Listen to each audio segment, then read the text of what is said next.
Les parents d'élèves contribuent au bon fonctionnement des établissements scolaires à travers les COJES.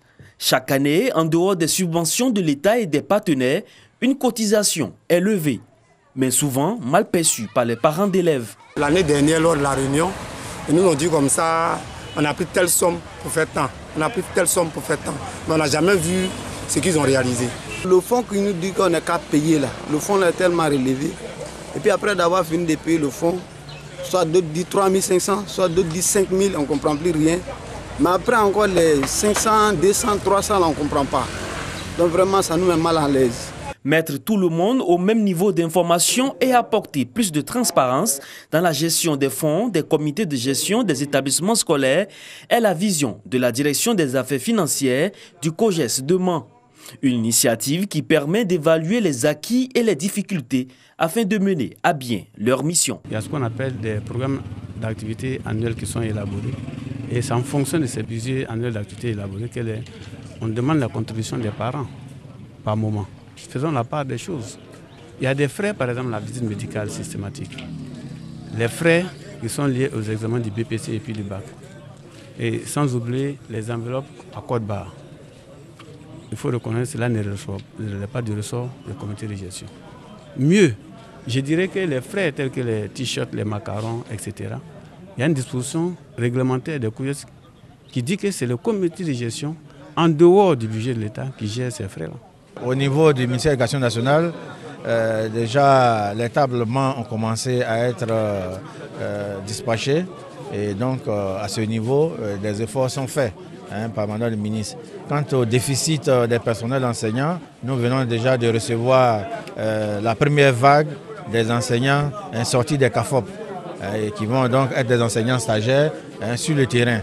Et nous attendons les jours à venir, la deuxième vague et les enseignants du secondaire. Les différents responsables des COJES exhortent les parents d'élèves à s'approprier la structure afin de relever les défis auxquels est confrontée l'école dans le département de Mans.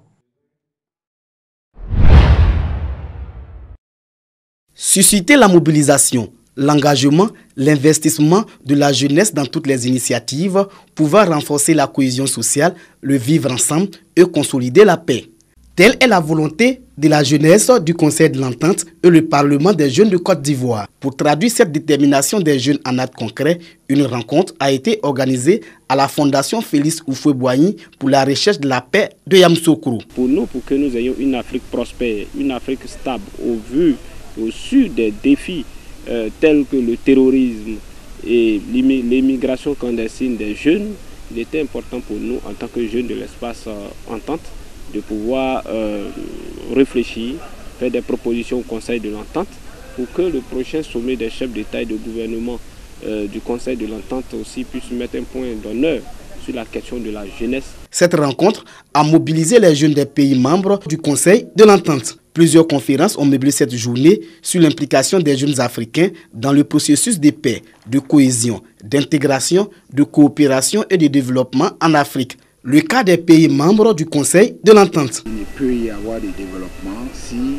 n'y a pas de personnes pacifiques, des personnes qui sont épris de paix, de cohésion sociale, et cela commence avec les jeunes.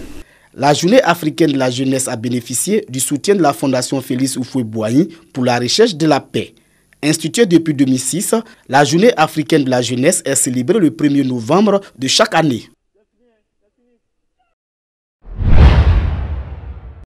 31% de réalisation pour les projets de développement du Conseil régional des Grands Ponts. C'est la conclusion de la 5e et dernière session ordinaire de l'année 2019 de la dite institution à Jacquesville. Le président du Conseil régional explique ce taux par le non-respect des engagements des partenaires en charge des travaux de la région. Lorsqu'on lance des marchés, il y a toute une procédure. Quand le marché est octroyé et qu'on confie à des prestataires ou attributaires de marché, il faut réaliser les marchés, il faut exécuter les marchés. Il arrive que certains, parce qu'ils sont de la région, on leur fait la part belle et ne vont pas jusqu'au bout. Nous avons fait quand même des efforts pour arriver à 31% avant la fin de l'année. Face à cela, des dispositions sont prises par le Conseil dans le but d'impliquer et d'améliorer les conditions de vie des populations.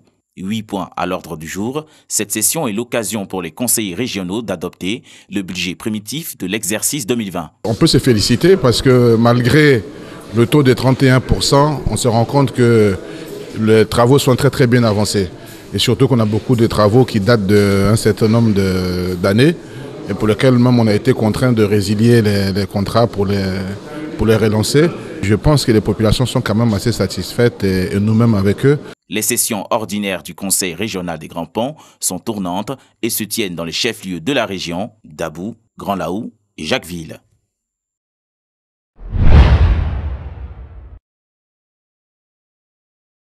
Après avoir retenu l'attention du maire de Danané lors d'une activité de présentation de projet à Abidjan, ces 3 jeunes sont à Danané pour le financement de leur projet. Le maire a fait don d'un chèque de 450 000 francs CFA pour la mise en œuvre de leur projet de couveuse solaire. Nous avons suivi une formation de 6 mois et après la formation, nous avons opté à créer une entreprise. Nous avons créé un projet de couveuse solaire. Notre responsabilité était donc de pouvoir conseiller ces jeunes dans leur processus, d'abord dans leur parcours de formation, mais aussi dans leur orientation, dans la rédaction de leur plan d'affaires. Un projet innovant qui, selon les bénéficiaires, va permettre de booster les activités des fermiers. Nous sommes tombés sur ce projet-là qui parlait de couveuse. Le projet nous a tellement intéressés et partout où nous sommes en Côte d'Ivoire, ce qui est fait par les jeunes, et quand c'est intéressant, c'est important de les encourager. Nous pensons qu'à partir de ces jeunes-là, d'autres jeunes de Danané pourront bénéficier de leur expérience. C'était l'objectif que nous recherchons et c'est pour ça que nous avons décidé de les soutenir. Ces jeunes ont été formés en entrepreneuriat et en recherche de financement de projets. Une initiative qui s'inscrit dans le cadre du programme Pro-Jeunes. La première phase s'est déroulée cette année dans la commune d'Abobo.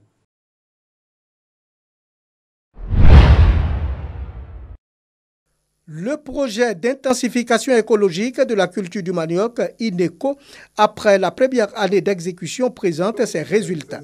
INECO, c'est l'amélioration du système de culture, la gestion des espaces cultivables, la production sûre des sols dégradés, la fertilisation des sols, pour l'amélioration des rendements. Sur 400 mètres carrés, on a obtenu presque 4 tonnes de manioc. On est sûr que maintenant, même sur les terres pauvres, on peut avoir de bonnes récoltes avec les nouvelles techniques. Pour le coordonnateur du projet INECO, les innovations ont prouvé leur efficacité. Aujourd'hui, nous sommes vraiment contents d'avoir pu montrer aux paysans et d'avoir pu réaliser avec eux qu'il est possible d'obtenir 25-30 tonnes à l'hectare en culture de manioc en Côte d'Ivoire. Satisfaction donc des structures d'appui. Le dispositif, l'itinéraire technique qui a été évoqué permet aux producteurs d'améliorer 2 à 3 fois leur production. Les terres même qui étaient déclarées impropres à la culture de manioc, on a pu avoir des rendements élevés sur ces terres-là. Donc on peut conclure que ce projet-là a donné de bons résultats et on espère que ces innovations vont être adoptées pour que le revenu de ces producteurs-là soit amélioré. Environ 900 paysans sont encadrés par 6 techniciens dans le cadre du projet. Du matériel agricole distribué de même que des boutures de différentes variétés de manioc. Le projet INECO prendra fin au terme de l'année 2019.